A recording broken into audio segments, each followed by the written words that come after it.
శ్రీ గురుభ్యో నమ. నేను మీ ప్రసాద్. మీరు చూస్తున్నారు ప్రసాద్ ఆస్ట్రాలజీ యూట్యూబ్ ఛానల్.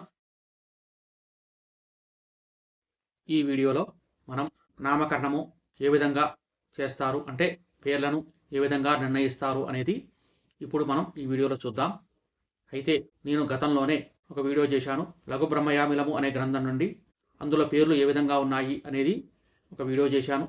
దాంతోపాటుగా మాసనామాలు, అంటే చైత్రమాసం నుండి పాల్గొన మాసం వరకు మాసనామాలు ఏ విధంగా ఉన్నాయి అనేది కూడా ఒక వీడియో చేశాను. మీరు ఆ వీడియో కనుక చూడకపోతే పైన కార్డులో వదిలేస్తాను, ఆ వీడియోలు చూడండి.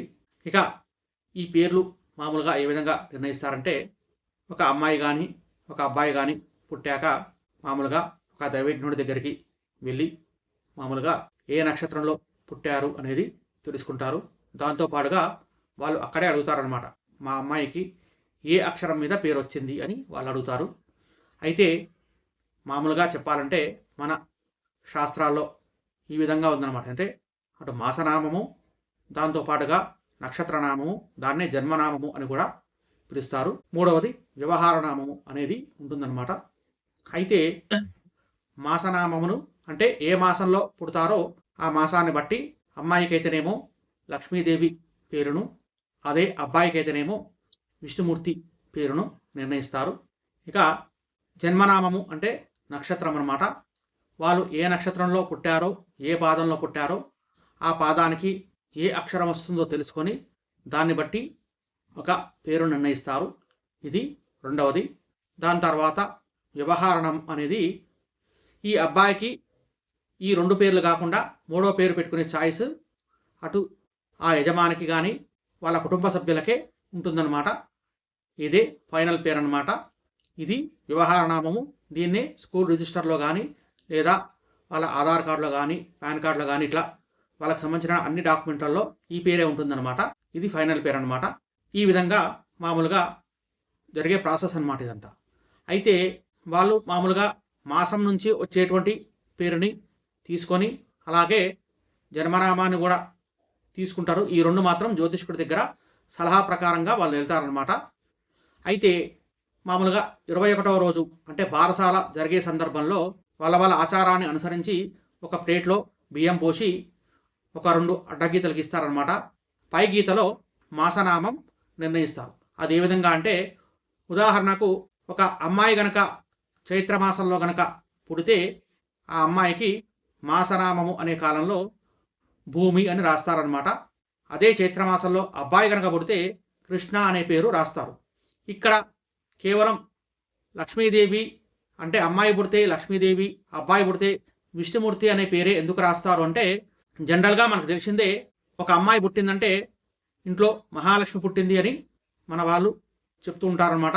అమ్మాయిని ఎప్పుడు కూడా లక్ష్మీ స్వరూపంగానే మనం భావిస్తాము. అలాగే అమ్మాయి పుట్టి పెరిగి పెద్దదైనాక మళ్ళీ కన్యాదానం చేసేటప్పుడు కూడా మహాలక్ష్మి స్వరూపమైనటువంటి ఈ కన్యను ఆ వరుడికి ఇస్తున్నామని కన్యాదానం చేస్తారు. ఇది మన సాంప్రదాయము. కాబట్టి అమ్మాయికి ఇక్కడ లక్ష్మీదేవి పేరు మాత్రమే సూచిస్తారు. అది కూడా ఆ మాసంలో ఆ మాసానికి ఏ పేరు అయితే ఉందో ఆ పేరు మాత్రమే అక్కడ పెడతారనమాట. భూమి అనేది కూడా లక్ష్మీదేవి యొక్క ఒక పేరు అన్నమాట. ఇక అదే అబ్బాయి కనుక అయితే విష్ణుమూర్తి యొక్క పేరు ఉంటుంది. ఎందుకంటే మన ఇంట్లో ఒక అబ్బాయి పుట్టాడంటే ఆ అబ్బాయిని చిన్నప్పుడు కృష్ణునిలాగా చూసి మురుస్తాము. అదే పెద్దయ్యాక వాడు శ్రీరాముడిలాగా ఉండాలి, ఏకపత్నివతుడుగా ఉండాలి, అలాగే శ్రీరాముడికి ఉన్నటువంటి అన్ని రకాల లక్షణాలు కూడా ఆ అబ్బాయిలో ఉండాలి అని మనం ఆలోచిస్తామన్నమాట. అదేగాక విష్ణుమూర్తినే ఎందుకు ఈ విధంగా చేస్తామంటే, విష్ణుమూర్తి స్థితికారకుడు. ఆ స్థితికారకుడు అయి ఉండటం వల్ల ప్రతి విషయాన్ని కూడా ఏ విధంగా డీల్ చేయాలి అనేది విష్ణుమూర్తికి తెలిసినంతగా నాకు తెలిసి ఇంకా ఏ దేవుడు కూడా అంత ఇదిగా చెయ్యడు. కాబట్టి అందువల్లనేమో మన వాళ్ళందరూ కూడా అబ్బాయికి అయితేనేమో విష్ణుమూర్తి పేరును, అదే అమ్మాయికి అయితేనేమో లక్ష్మీదేవి యొక్క పేరును ఇక్కడ నిర్ణయిస్తారనమాట. ఇది మాసనామాన్ని బట్టి నిర్ణయిస్తారు.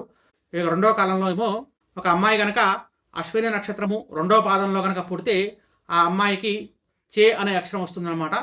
అంటే మామూలుగా చేమంతి అని పెట్టుకోవచ్చు, లేదా చైత్ర అని కూడా పెడతారు.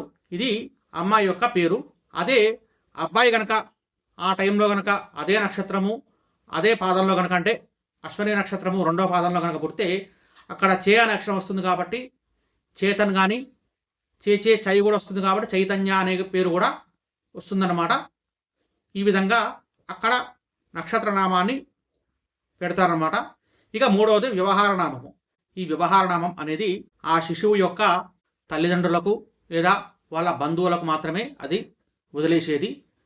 కేవలం అక్కడ పురోహితుడు కానీ దైవజ్ఞుడు కానీ అటు మాసనామాన్ని జన్మనామాన్ని మాత్రమే నిర్ణయిస్తాడు తప్ప వ్యవహార నామం అనేది ఆ తల్లిదండ్రుల యొక్క ఛాయిసే తప్ప ఇక్కడ దైవజ్ఞుడికి ఎటువంటి సంబంధం ఉండదన్నమాట. కారణం ఎందుకంటే మామూలుగా ప్రతి ఒక్కళ్ళకి మాకు అబ్బాయి పుడితే ఫలాన్ పేరని అమ్మాయి పుడితే ఫలాన్ పేరని వాళ్ళు మనసులో కొంతమందికి కొన్ని కోరికలు ఉండవచ్చు.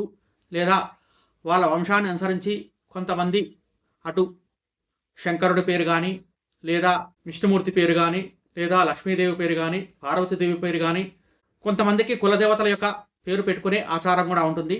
అవన్నీ కూడా ఇక్కడ అదే నక్షత్రంలో అదే అక్షరం మీద రావాలనే నియమం ఉండదు కాబట్టి అంటే అదే అక్షరం మీద ఖచ్చితంగా వస్తుందని ఎవరూ చెప్పలేరు.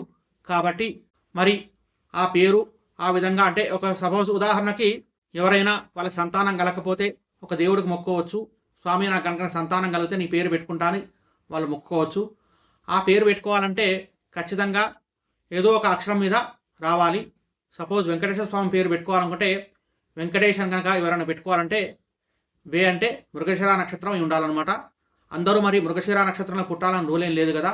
మరి ఆ నక్షత్రంలో పుట్టనంత మాత్రం ఆ మొక్కు తీర్చుకోకుండా ఉండలేం కాబట్టి ఈ విధంగా వ్యవహార నామం అనేది మన పెద్దలు మామూలుగా నిర్ణయం చేశారనమాట.